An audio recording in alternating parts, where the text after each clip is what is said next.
J'aimerais, parce que je sens qu'on a envie de parler de ces questions-là, Laurence De Villers qui est avec nous et qu'on va remettre à l'écran d'ailleurs, voulait prendre la parole. Marie-Laure Nivet s'est déjà exprimée, mais je vais vous demander de nous rejoindre plus officiellement. J'imagine que Laurence Moscardini également souhaiterait participer plus activement à ces questions-là. Elle est Chief Experience Officer et psychanalyste. Sarah Cornu, conseillère du recteur DRAN et DRNE, Laurence que vous avez entendu, Fabien qui reste à sa place, et vous, si vous souhaitez effectivement vous exprimer, n'hésitez pas à me faire signe. Alors je vais donner peut-être la parole à Laurence Moscardini, puisqu'on ne vous a pas entendu, Sarah et vous. Bonjour à tous. Donc je suis Chief Experience Officer. Qu'est-ce que ça veut dire? En fait, je suis responsable de l'expérience utilisateur pour un logiciel. Je ne vais pas rentrer dans le détail. Je suis dans un pôle R&D de recherche et développement d'une start-up et je suis psychanalyste en libéral à Bastia. Donc, juste pour faire le lien, j'ai été formée dans le master d'ergonomie dont je peux témoigner. J'ai été formée en psychologie cognitive ergonomique et j'ai un doctorat en psychologie cognitive ergonomique. Je voulais intervenir, oui, peut-être, il y a plein de choses à dire en fait. Alors moi, mon travail, c'est de manipuler mes utilisateurs. Non, je plaisante un petit peu, mais c'est vrai que c'est une vraie question. Et mon travail étant d'appliquer en fait les connaissances que l'on a en psychologie cognitive ergonomique pour améliorer l'expérience, enfin l'interaction avec notre logiciel. Et finalement, pour développer ces outils numériques, que ce soit des applis ou des plateformes, Laurence, capter leur attention des utilisateurs, c'est peut-être l'un des grands enjeux de ces outils. Oui, tout à fait. Alors, dans le contexte dans lequel moi je travaille, c'est un outil pour des professionnels. Donc, mon travail, ma responsabilité, c'est d'améliorer cette expérience, mais aussi que cet outil soit, on va dire, un soutien à l'activité des utilisateurs. Donc, voilà, ça se situe là-dedans. Dans l'ergonomie cognitive, on va dire. Mais effectivement, la question de l'attention et tout ça, ça pose des questions éthiques. Et évidemment, pour faire simple, qu'est-ce que l'éthique et est-ce qu'on peut être... Parce qu'évidemment, on est formé en tant que psychologue, il y a le code des déontologies, mais est-ce quand on sort de nos études, est-ce qu'on a toujours notre éthique? Et voilà, bon, c'est une vraie question, mais pour tout le monde, en tant que professionnel, même pour un médecin ou un psychanalyste ou autre... Qu'est-ce qui fait qu'on va garder une éthique? Bon, c'est très individuel comme responsabilité. Et aujourd'hui, est-ce qu'on est... qu'est-ce que l'éthique et qu'est-ce que... enfin, à mon sens, c'est la philosophie qui nous manque et qui n'est plus du tout à la mode, malheureusement. Mais dans nos formations lycée, etc. Bon, là, je vais un peu loin, mais pour dire que c'est la seule matière, domaine qui pourrait nous permettre de toujours avoir cette conscience de l'importance de l'éthique. Et ce qui pourrait, pour revenir à la question de Marie-Laure par rapport au master informatique, je suppose que tu évoquais ceci, c'est comment... alors je m'entends en écho, donc ça me perturbe un peu quand je parle, mais du coup, est-ce qu'on peut tous être experts, entre guillemets, d'un domaine en psychologie, en développement, en philosophie, donc en éthique, etc. L'important serait d'avoir des collaborations, tout simple. Enfin, je dis ça simplement, mais en fait, c'est peut-être penser les choses comme ça et de collaborer et d'être assez transversal dans nos réflexions et nos actions, qu'on soit dans un laboratoire de recherche ou dans un pôle R&D d'une start-up privée, etc. Bon, voilà. Je m'arrête là. Laurence De Villers, vous souhaitiez intervenir? Oui, pour répondre à la question qui était est-ce que les informaticiens ou les jeunes, en tout cas en master, sont au fait de ces enjeux éthiques? Moi, je réponds oui. En fait, à Saclay, alors je ne sais pas comment ça se passe dans toutes les universités, mais je vais répondre pour ce que je connais. En tout cas, dans plusieurs universités en France, il y a maintenant nécessité pour tous les ingénieurs futurs ou travaillant sur ces domaines de technologie de travailler sur l'éthique du numérique avec des cours qui ont été montés par tout un tas de gens que je connais et pour eux une espèce de certification d'avoir fait ces cours. Tous les étudiants ensuite en thèse doivent le passer, c'est obligatoire dans leur formation. Ensuite, je pense que c'est surtout l'éducation. la recherche, enfin en tout cas l'université va prendre cela en charge, je le sens, et autour de moi c'est de plus en plus présent. Peut-être pas dans les domaines de sciences humaines et sociales. Et encore, moi je travaille par exemple à la Sorbonne sur des cours en M1 en sociologie et en linguistique, et donc je fais des cours sur l'épistémologie de l'informatique et les enjeux éthiques. Donc de plus en plus, en fait, je vois ces cours hybrides arriver par des collègues qui sont soit de sciences, soit plutôt d'humanité, mais avec cette conscience qu'il faut absolument que tout le monde soit à même, les prochains ingénieurs de toutes ces startups, comme vous disiez, soient à même de prendre conscience. Et ce que je vais expliquer tout à l'heure, je travaille aussi avec des entreprises sur ces sujets-là. Et clairement, il y a un manque de compréhension, et on appelle de tous nos vœux à ce que demain, dans les équipes de conception, il y ait effectivement des personnes avec ces capacités-là. Et c'est pas forcément, tout le monde ne va pas devenir, comme vous le disiez, ni psychologue, ni cogniticien forcément, mais c'est important qu'on ait un ensemble de métiers plus ouverts. Et je pense que travailler maintenant sur les enjeux éthiques avec connaissance des concepts technologiques va amener aussi beaucoup plus de femmes dans ces sujets. L'autre point que je voulais soulever, c'était par rapport au nudge. Le nudge for good ou for bad, là, c'est quelque chose que j'ai écouté et que je vois dans des publications. Mais en fait, on est en train de travailler sur la standardisation, une définition de ce que c'est que le nudge, le sludge.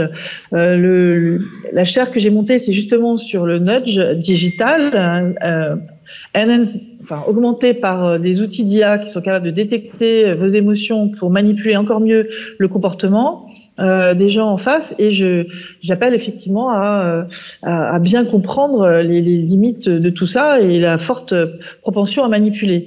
Donc la réglementation qu'on essaie de faire, je l'ai commencé dans I3E, ce sujet sur le nudge, en 2016. Il continue à travers ce champ de recherche sur les normes. Enfin, c'est pas de la recherche, c'est de l'application d'ailleurs. On essaie donc de monter des normes. Comme j'ai dit tout à l'heure, il y a sur la confiance, sur la Crane AI et sur AI Enhanced Nudge, où on a beaucoup d'industriels aussi présents, dans les télécoms par exemple, ou dans d'autres aspects.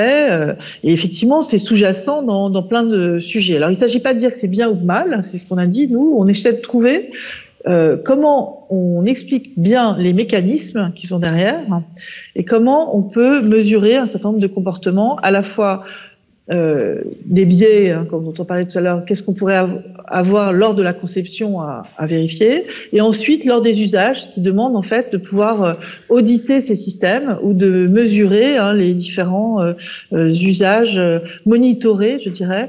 Et l'industriel qui met en place ces systèmes c'est totalement différent d'avant. C'est pas des systèmes qui vont être innocents et neutres, donc il faut pouvoir les observer pendant les usages. Donc il y a un certain nombre de besoin de mettre en œuvre ces monitoring de la part des industriels. Donc on est en train de pousser tout cela en suivant l'idée que dans le AI Act, le nudge a été aussi, on a influencé pour que ça soit aussi dans le AI Act.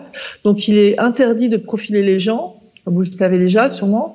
Il est interdit normalement de faire un nudge subliminal, c'est-à-dire non conscient. En fait, les définitions de tout ça sont extrêmement difficiles et il y a des zones de gris, et c'est sur ces zones de gris qu'on essaie de monter. Donc, je suis d'accord qu'il faut être en pluridisciplinarité et il faudrait pouvoir engager un réel effort collectif, mutualiser toutes ces idées. Moi, je travaille aussi sur Toller et effectivement Système 1, Système 2 et tous les biais cognitifs qu'on connaît. Il y en a énormément et on sait les mettre en œuvre dans des systèmes. Et j'ai fait des tests avec des robots, des chatbots et des humains en parallèle, parlant à des enfants sur des jeux sérieux en économie qu'on connaît bien, où on peut mesurer l'impact, le changement d'idées des enfants.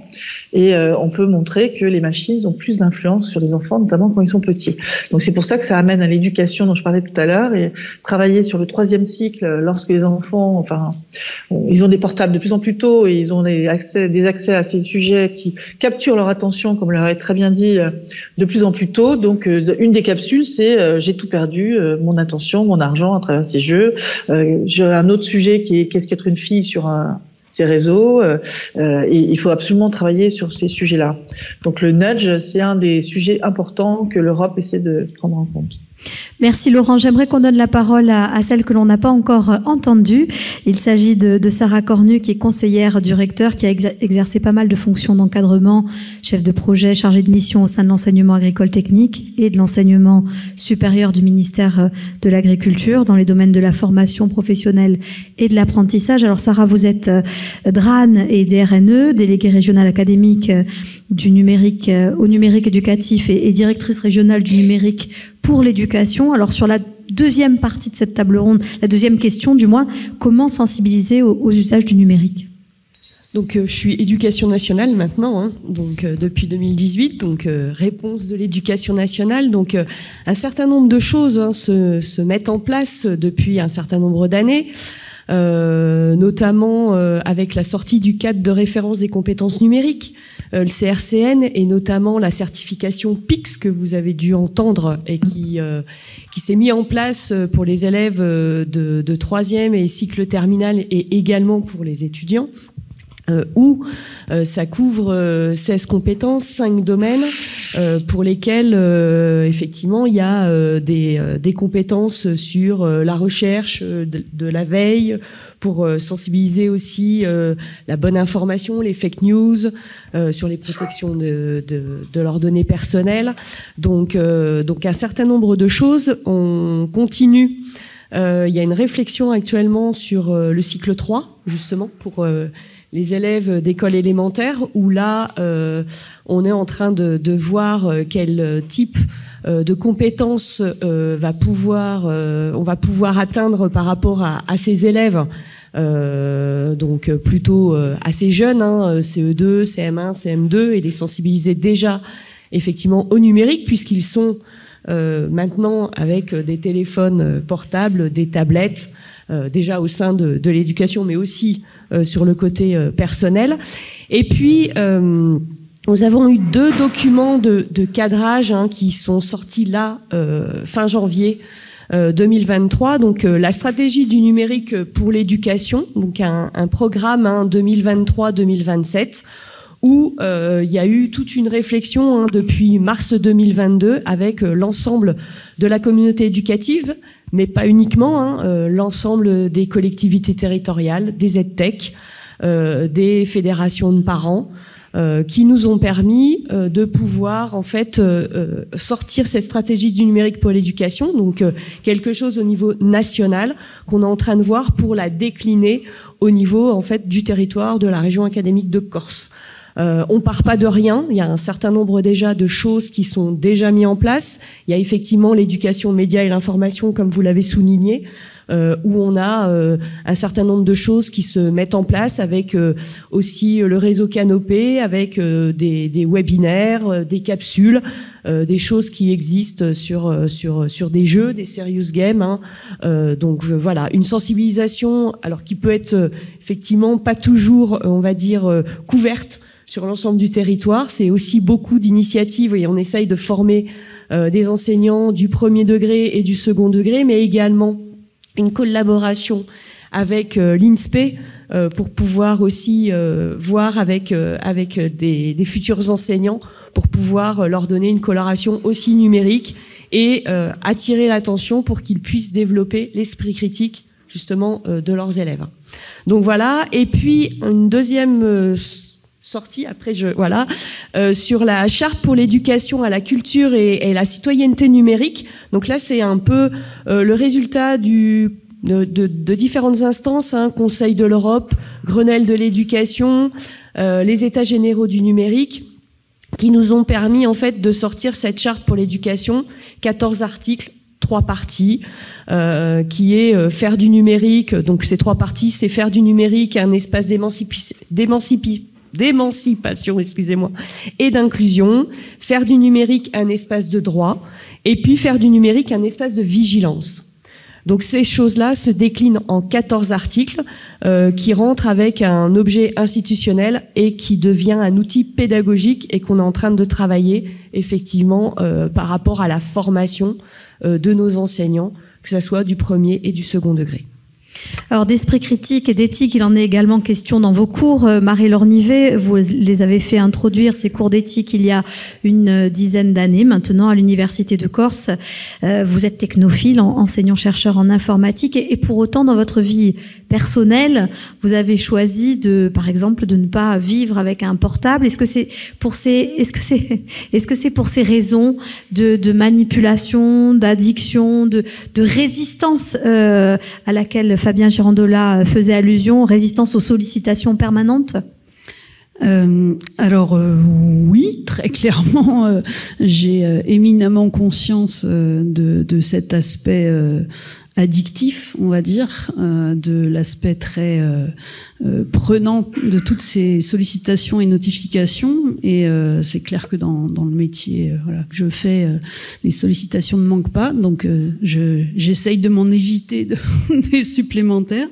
Mais oui, en fait, il y a à peu près 10 ans, on avait introduit un premier cours d'éthique générale, pas spécialement éthique du numérique, mais d'éthique pour les deuxième années de licence. On s'était avec une collègue, Evelyne Vittor, et on s'était dit qu'il fallait, dans le cadre des sciences, introduire aussi un recul, favoriser un esprit critique des étudiants pour qu'ils questionnent leurs pratiques et leur envie de science aussi, et le rapport de cette science avec la société. Et puis, ça n'a pas convaincu nos collègues, en fait. On a réussi à faire ce cours pendant 4 ans, et malheureusement, il n'a pas été maintenu. Mais j'ai réussi à convaincre le responsable du master informatique, justement, d'introduire ces cours d'éthique, et là, plus d'éthique du numérique au niveau du master informatique, et c'était une perche que je tendais à mes collègues ici autour de la table, et que tout le monde a pris bien volontiers. Donc c'est très bien. Évidemment que on introduit ces sujets-là qui sont extrêmement importants, puisque les étudiants n'ont pas toujours conscience du pouvoir qu'ils ont. Et qui dit pouvoir dit responsabilité. Et ce cours, c'est pas du tout pour leur dire ce qui est bien, ce qui est pas bien. C'est pas du tout l'objet, mais c'est de leur permettre à un moment donné de se poser et de réfléchir à ce qu'ils font, à ce qu'on leur demande de faire dans les entreprises, à la réponse qu'ils ont systématiquement ou quasi, c'est si on me demande par exemple de mettre en place un dark pattern, un nudge, si c'est mon chef d'entreprise qui me le demande, bien je le fais. Et il y a pas d'engagement personnel, on va dire, à ce niveau-là. Et du coup, ça nous permet d'en parler, de voir dans quelle mesure, justement, on peut être force de proposition pour travailler autrement, proposer autre chose que ce nudge, peut-être, et se positionner en tant que professionnel qui a un avis sur la façon dont on va utiliser la technologie. Donc, très clairement, ça... Laurence Moscardini, vous aussi, vous appelez de vos voeux l'introduction de sciences dites humaines dans les sciences dures, pour en avoir discuté avec vous lors de la préparation de cette journée. Tout à fait.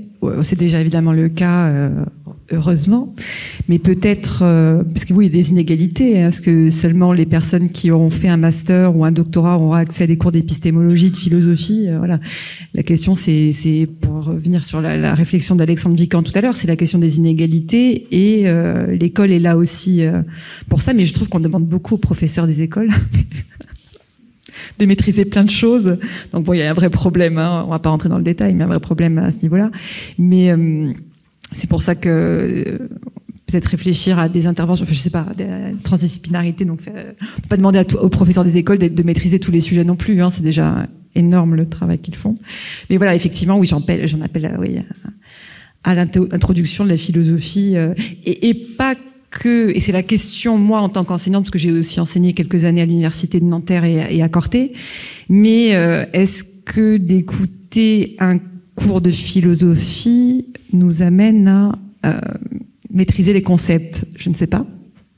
Donc c'est un petit peu l'idée de qu'est-ce que l'école, et est-ce qu'en étant assis, en écoutant un prof, le concept est intégré? Voilà, c'est la question aussi de remettre en question ce genre d'apprentissage.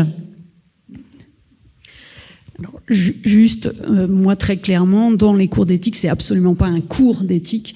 On se met d'accord. C'est un débat. En gros, voilà, c'est un débat. On amène à se questionner mutuellement, et je peux vous dire que c'est souvent animé à justement réfléchir ensemble sur des sujets.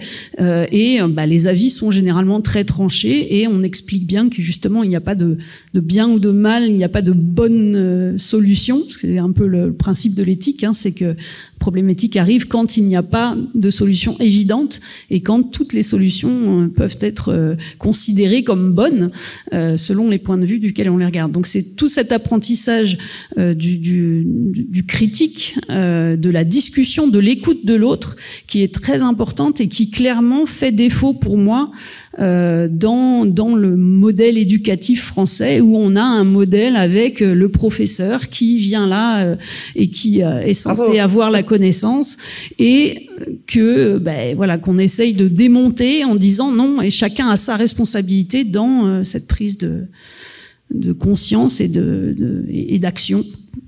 Alors je voudrais pas... Oui, Laurence? Rapidement. Non, mais ça ramène à la question de qu'est-ce qu'un être humain. Oui, c'est pas Laurence derrière. Ah oui, pardon. C'est quelle Laurence que tu... C'est toi, et puis après Laurence. Pardon, Laurence. Du coup, non, c'est la question de, à mon sens, comment on se représente ce qu'est un être humain. On a bien conscience que quand on apprend un sport, il faut pratiquer et on peut commettre des erreurs. En revanche, l'idée de commettre des erreurs dans un apprentissage intellectuel, on va dire, c'est moins accepté. Donc c'est un petit peu cette représentation-là, à mon sens, de ce qu'est un être humain. Et c'est bien complexe, l'humain. Donc voilà, à mon sens, c'est pas que la philosophie qu'il faudra intégrer, mais c'est tout la psychosociale, la psychocognitive. Oui, c'est un modèle à repenser, finalement. Sûrement. Laurence de Villers, vous vouliez intervenir, et après je vous laisse la parole, c'est promis, pour vos questions, parce que le but du jeu, maintenant que vous avez identifié tout le monde, c'est bel et bien de vous la donner. Oui, je voulais abonder dans le sens du débat. Je pense aussi c'est ce qui manque crucialement à l'école, c'est ce que j'essayais de pousser aussi, et c'est ce que je fais dans mes classes moi, en L1, en épistémologie et l'informatique, c'est de présenter des définitions, de présenter des applications, de présenter ce qui se passe et de pas dire forcément c'est bien ou c'est pas bien, et même de demander aux étudiants de jouer un rôle de pro et contre, pour regarder quels sont les arguments que présente l'un ou l'autre. Et c'est très enrichissant, en fait. C'est vraiment très enrichissant pour eux. Et d'abord, ils sont très engagés dans ces cours. Et puis, ils apprennent beaucoup. Ils sont en appétit de cela. Donc, c'est très important de comprendre qu'on loupe vraiment quelque chose à les mettre juste devant un cours formel. Et donc, je pense qu'il faut les deux. Je ne vais pas tout révolutionner du tout, et j'en ai pas les moyens d'ailleurs. Mais si on peut insister sur ce fait-là partout à l'école, et dès les jeunes classes en fait, parce que c'est un apprentissage. Moi, je les pousse par exemple à parler à l'oral pour débattre, mais aussi à prendre la parole. Et dans mes cours où là je suis avec des sciences humaines et des scientifiques, c'est très mélangé en fait. Les gens qui font médecine aussi dans ces L1, parce qu'il y a le LAS là où on permet aux étudiants de médecine de suivre des cours parallèles. Donc j'ai vraiment un parterre de jeunes très très différents, et je me rends compte que il y a donc une mixité garçons-filles, et les filles prennent pas la parole, pas facilement en fait, et certaines parce que je sais pas, il y a des freins qui viennent de la famille, qui viennent d'habitude, qui viennent je sais pas quoi. Alors j'espère moi qu'à l'école on va jouer ce rôle-là aussi, de pousser à prendre la parole. Et j'essaie de faire que tous dans l'amphi, j'en ai une centaine, je les ai pendant toute l'année à travers 2 parties, une sur l'épistémologie de l'informatique, une autre sur les humanités numériques, et où on travaille sur la prise de parole derrière ces enjeux de débat. Parce que c'est là qu'on va on va élever le niveau de compréhension, de négociation, voilà, pour éclairer vraiment, c'est très très important. Et je pense qu'en CE1 on peut faire ça avec d'autres objectifs. Ça n'est pas de faire de la philo pour des gens qui sont pas capables de comprendre la philosophie telle qu'elle est apprise en terminale, mais avec des principes sur les usages de justice, sur les principes d'équité de justice. Je pense qu'on peut engager énormément les enfants à comprendre ces sujets. Pour revenir au dark pattern, ça va être interdit bientôt par la loi sur l'intelligence artificielle.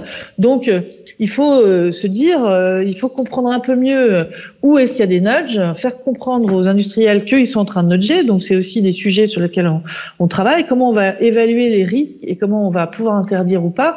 L'Europe est en train de monter là-dessus. Donc, c'est bien de continuer à en discuter. Il faut quand même comprendre qu'on mutualise les efforts et que ça va aller dans ce sens-là. Merci. Je vous invite à prendre la parole si vous le désirez. Est-ce que vous avez des questions ? Bonjour, je suis Tamia Mori, je travaille à la communauté d'agglomération du Pays ajaccien, donc dans le développement de services numériques.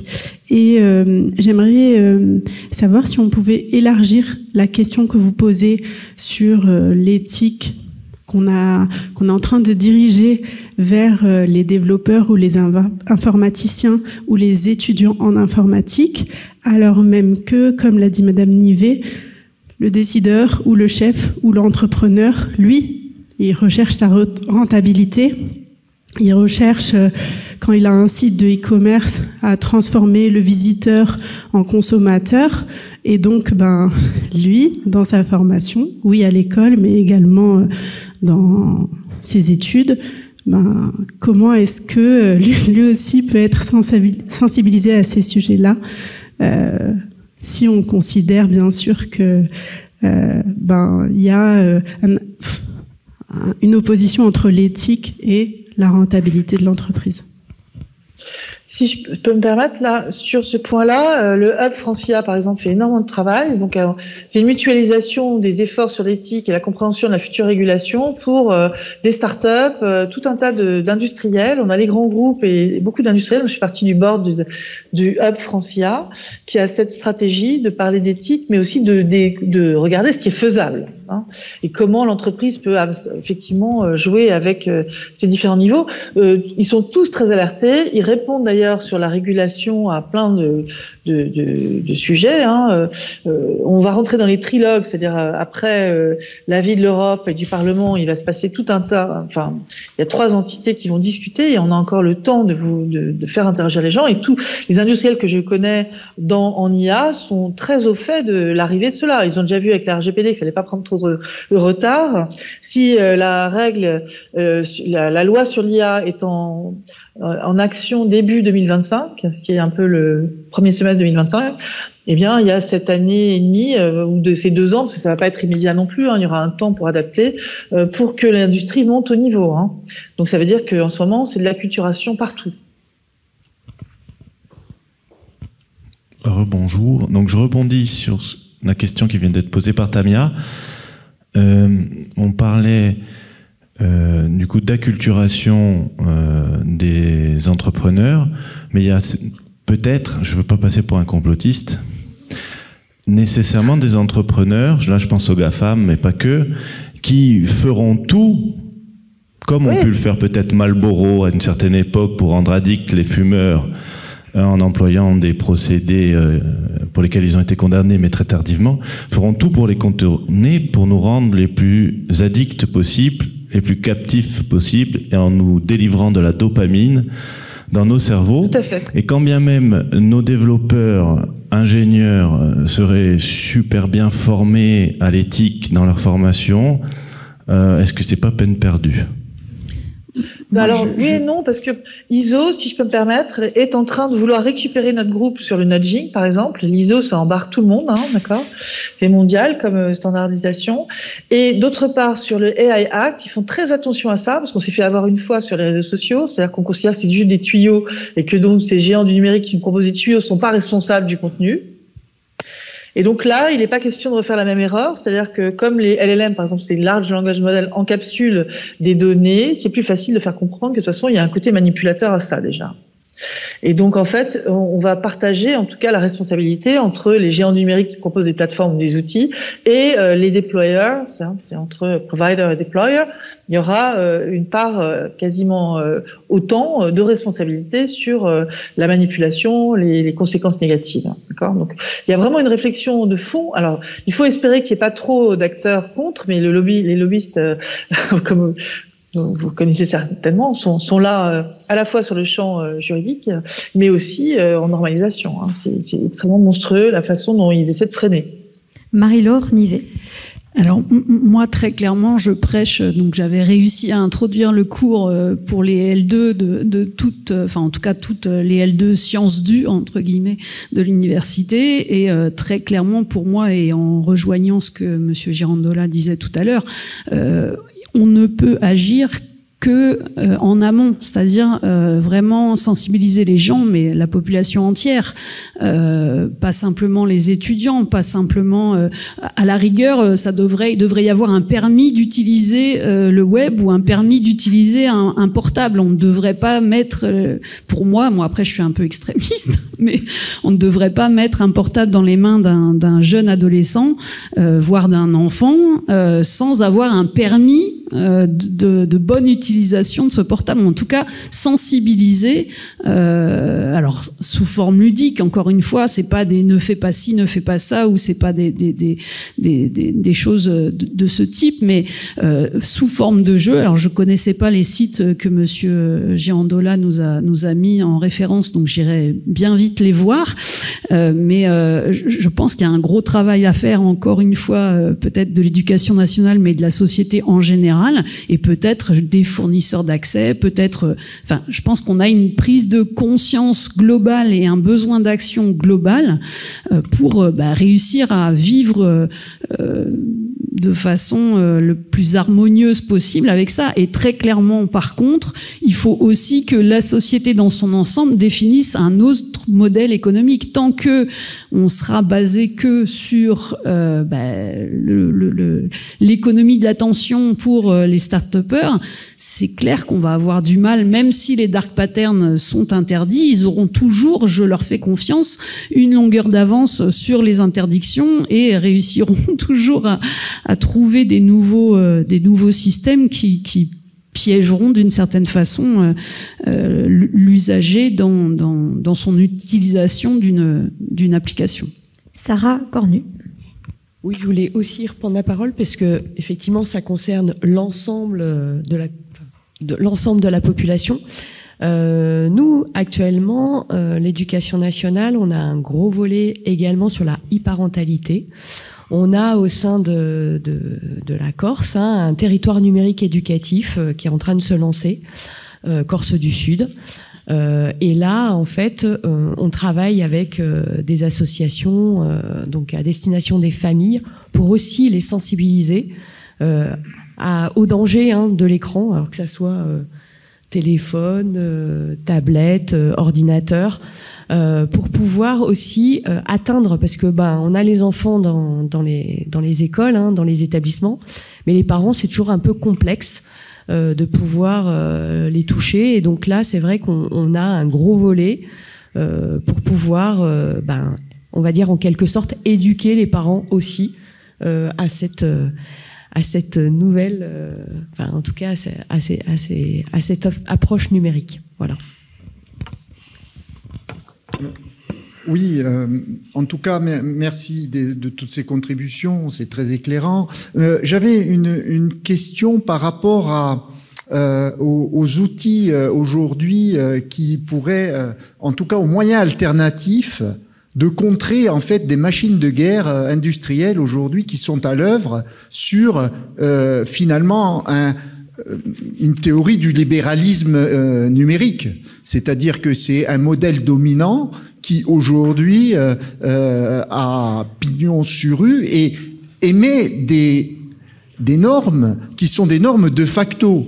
Vous participez à des organismes de normalisation, Madame de Villiers, qui sont de jurés, mais derrière il y a le de facto qui prend le pas souvent à travers de l'innovation industrielle en continu, alors que on a l'impression que côté alternative qui pourrait naître par exemple de l'Europe ou de nations qui ont pris conscience, ne serait-ce que par la législation de ces problèmes éthiques, eh bien on a l'impression que cette passivité sur le terrain finalement crée une différence et crée différence qui se crée à l'avantage de ces plateformes qui, eux, finalement, se disent, ils peuvent émettre leurs normes ISO qu'ils veulent. Finalement, ça sera ma norme de facto qui va s'imposer à terme. Et donc, on est dans une espèce d'asymétrie des rapports de force entre des gens comme vous qui essayez de légiférer et d'apporter un éclairage sur les choses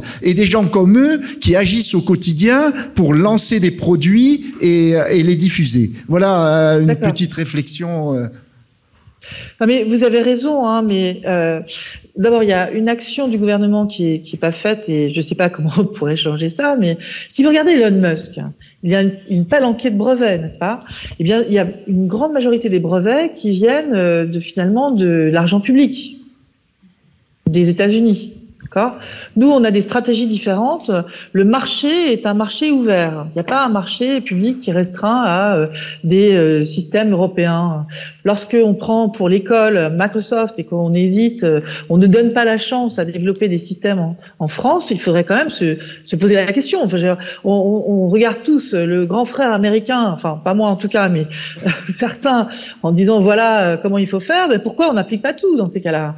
Et je pense qu'on a besoin aussi de fonds européens beaucoup plus importants. On ne peut pas faire la même chose avec les fonds qu'on a. Regardez l'implication économique de ces pays. Alors est-ce qu'on peut le faire ou pas? En tout cas, on peut monter bien évidemment, à mon avis, des bonnes expériences. On l'a fait avec d'autres sujets. On l'a fait avec Airbus, le TGV. On était les premiers sur le net à faire les standards HTML, à faire Internet, à travailler sur tous ces sujets.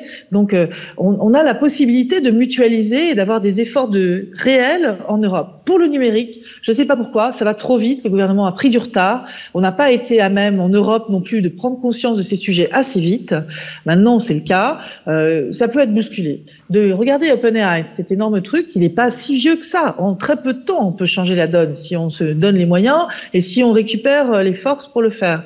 On a en France des ingénieurs très bons, donc il est important de parler de e-réputation, ça peut changer beaucoup et le nudging, vous serez d'accord avec moi, peut être utile aussi pour des choses comme ça. L'influence, en fait, c'était un trait d'humour là, mais l'influence qu'on peut avoir par l'e-réputation est énorme.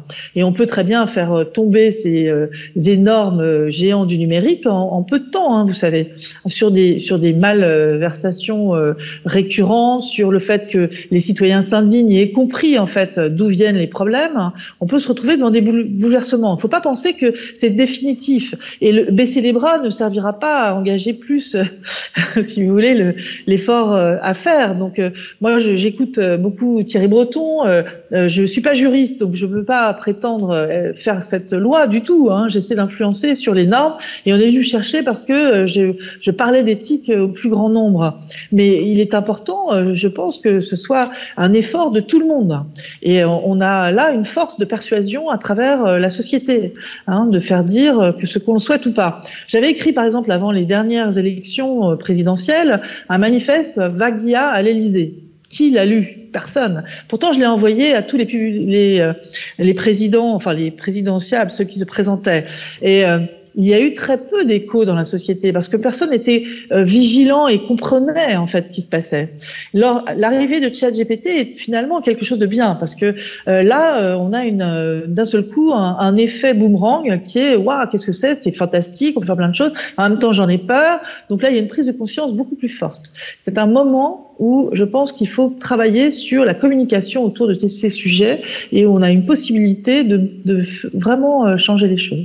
Après, voilà, c'est mon aspect positif, optimiste, que j'essaie de partager avec vous. Alors bonjour, Ludovic Dubost, micro-entrepreneur en web design.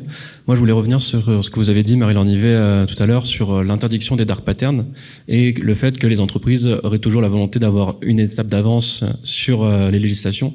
Mais est-ce qu'on n'a pas un bagage législatif qui est beaucoup trop faible et en retard sur les problèmes qui sont liés aux dark patterns et aussi des administrations qui effectuent un contrôle qui est beaucoup trop laxiste? Parce que, encore une fois, là, les dark patterns sont censés être interdits, donc le contrôle va se faire bien évidemment sur ce qu'il y a de plus flagrant, par exemple dans les commerces, sur la vente directement, on va interdire les dark patterns donc sur l'acte de vente, mais par exemple, en France, il est obligatoire pour le service après-vente d'avoir un numéro gratuit et il doit être mentionné facilement. Excusez-moi. Mais le problème est que à partir du moment où la mention de ce numéro est faite à un endroit sur le site, c'est considéré comme étant légal. Or, en général, ça va être dans les conditions générales d'utilisation qui vont être relativement déjà bien cachées. Et dans le cas, par exemple, du plus connu, Amazon, pour obtenir un numéro du service après-vente, il faut passer plusieurs dizaines de minutes parfois et passer par je ne sais pas combien de clics et donc de pages différentes pour arriver à ces endroits. Voilà. Alors, très clairement, je pense que, mais je suis pas la plus à même d'en parler. Cet après-midi, on aura des chercheurs, un chercheur du Régis Châtelier qui est chercheur au LINC, qui est le laboratoire de recherche d'innovation numérique qui est associé à la CNIL. Donc, il sera très à même, je pense, de répondre à cette question-là. Et je pense pas qu'ils disent qu'ils sont assez nombreux à la CNIL. Au contraire, je pense que tout le monde est d'accord là-dessus. Il y a une volonté, mais qui n'est pas automatiquement suivie de faits et des faits. Et très clairement, il y a aussi, un déficit de vérification effective et suffisamment. Et puis définir, voilà, je pense après, je ne suis pas au point sur les procédures qui vont être effectives et effectivement mises en place sur l'interdiction des dark patterns et comment est-ce que ils vont être définis et justement là je pense aussi que c'est une question de normative assez importante. Comment est-ce qu'on définit à partir de combien de clics pour trouver le numéro de téléphone on estime que c'est un dark pattern. Enfin, je pense que c'est des questions qui sont difficiles, mais très clairement la CNIL, je pense, n'a pas les moyens de faire correctement son travail. Oui, j'avais aussi une remarque à faire par rapport à l'action publique. On en discutait en aparté, mais il y a quand même des mythes qu'il faut casser. Le mythe de la start-up.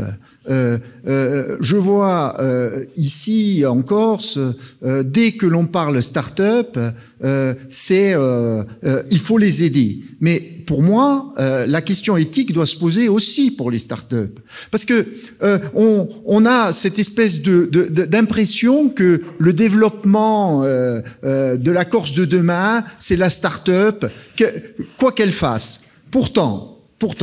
Je me pose la question, si demain une start-up vient s'installer en Corse et qu'elle fait de la reconnaissance faciale, eh bien pour moi, la financer avec l'argent public, ça me pose problème.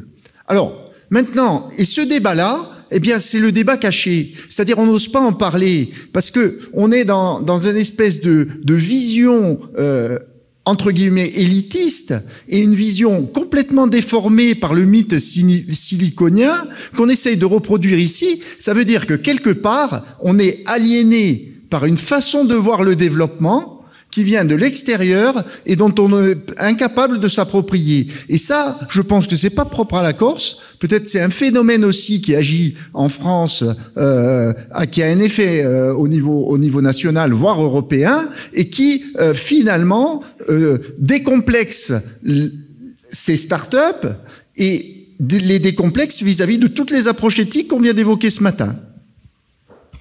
Persuasion ou manipulation, Fabien Girondola? Oui, je suis d'accord, totalement d'accord avec ce que tu viens de dire, Eric. Là, on voit, pour faire la limite entre les deux, effectivement, persuasion, manipulation, le cas de la start-up, bon, moi je suis pas économiste, mais effectivement, ça pose aussi problème pour les psychologues, effectivement. Donc, moi je serais plutôt pas partant pour parler de manipulation plutôt que de persuasion à ce niveau-là. Laurence. Je pense que c'est important ce que vous avez dit sur les startups. Effectivement, la startup nation, c'est une ineptie. Hein. C'est là, on voulait se prouver qu'on était capable d'avoir des licornes. Bon, voilà. C'est pas ça le sujet. Je pense on confond l'engouement économique sur le numérique avec finalement une vision rationnelle de ce qu'on souhaite voir développer sur notre marché. Et c'est là où on doit être créatif, inventif. Il faut pas baisser les bras. Donc, il y a des forces de création. On le voit à travers les startups. Il y a des gens qui sont capables de faire des choses innovantes. Donc, il faut les pousser à faire des choses innovantes qui respectent un certain nombre de valeurs. Et puis, de la même façon, on a des très grands chercheurs, on a des très grands mathématiciens, on a des très grands philosophes. Enfin, je veux dire, il y a matière. Si vous voyez rayonner sur la Silicon Valley le nombre de Français qui sont là-bas, vous comprendrez en fait que c'est là qu'il faut jouer. Je pense qu'il faut miser vraiment sur l'IA en construisant nos propres forces en Europe. Et il faut effectivement notre grand cousin ou grand frère américain qui a été là pendant un certain temps après-guerre, il va falloir clarifier quand même dans l'imaginaire populaire qu'est-ce que ça veut dire. Quand vous avez parlé du Covid tout à l'heure, il y a quand même un paradoxe monstrueux, je veux dire. Quand il s'agissait de donner ces données de rencontres pour éviter des contacts épidémiques lors du Covid, les gens ne voulaient pas partager leurs données. Mais lorsqu'ils prenaient leur téléphone pour parler aux voisins, là, ils se demandaient pas si leurs données n'allaient pas directement aux États-Unis. Donc, il y a un paradoxe terrible. Je veux dire, ces objets sont désirables. Vous avez raison de parler de dopamine. C'est de ça dont on parle dans nos capsules sur l'attention. C'est de la dopamine. C'est comment on peut rendre les choses désirables et comment finalement le game caché doit être dévoilé. Hein. Derrière ces écrans de fumée, si vous aviez vu ce fameux film, il montrait bien comment aux États-Unis tous ces acteurs des géants numériques manipulent très très consciemment et ont même pris des cours à Princeton pour le faire. Bon. Alors le temps tourne si on veut. Oui, Laurence Moscardini. Non, on peut aller jusqu'à 12h30 raisonnablement. Si je vous laisse 1 heure pour déjeuner, je pense que vous n'allez pas m'en tenir rigueur. Non, parce que je bouge depuis tout à l'heure, tu me vois, mais en fait, je sais pas si j'ai vraiment un truc à dire. Mais tu opines du chef, alors. Eric, tu parles de la reconnaissance faciale demain, s'il y a une start-up, voilà, mais c'est une technologie. Mais c'est comme la psychologie, il y a des chercheurs, et pourtant la psychologie est utilisée en marketing pour manipuler même les enfants ou autres. C'est comme tout, c'est l'usage de quelque chose. Hein. Donc voilà, c'est juste pour dire, oui, aider les start-up. On rappelle qu'elle travaille dans une start-up. Marie-Laure? Moi, il y a toujours quelque chose qui me pose problème, enfin en tout cas qui me pose question, c'est il n'y a pas d'endroit, il n'y a pas de moment dans la société où, de façon assez collective, on discute du futur qu'on souhaite pour la société. Alors on a toujours en fait un temps de retard sur les technologies qu'on nous offre. Alors je ne veux pas dire qu'on nous les impose parce que chacun est libre de l'adopter ou pas, la plupart du temps, pas toujours.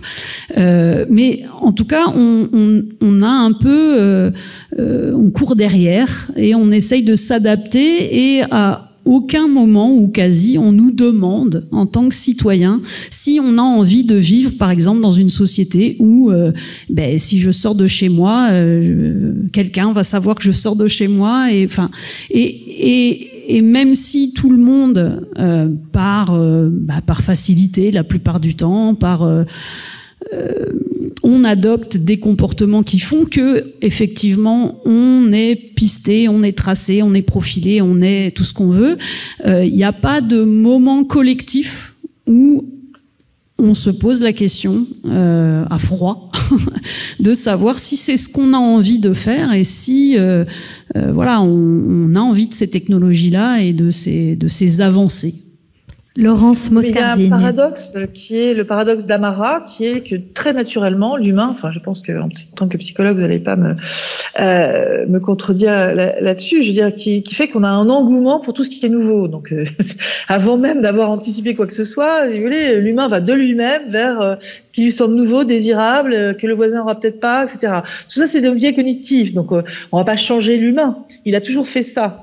Maintenant, le contre-coup de la loi d'Amara, c'est d'un seul coup d'en avoir totalement peur. Ça aussi, il faut comprendre que derrière, on rejette tout en bloc. Donc, c'est pas ça non plus qu'il faut faire.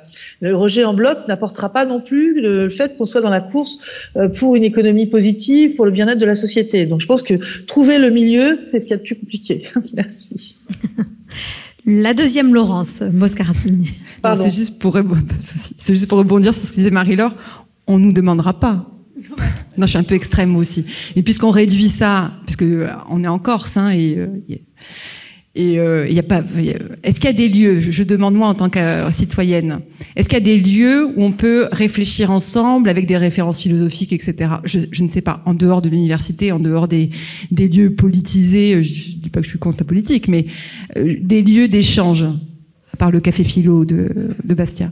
Est-ce qu'il y a des lieux d'échange où on a le temps de prendre le temps? Parce qu'il faut prendre le temps de réfléchir. Ça demande un effort, ça prend du temps, hein. Peut-être plus que les nouvelles technologies aujourd'hui. Oui, sur des sujets qui, en plus, ne sont pas toujours sexy ou concrets.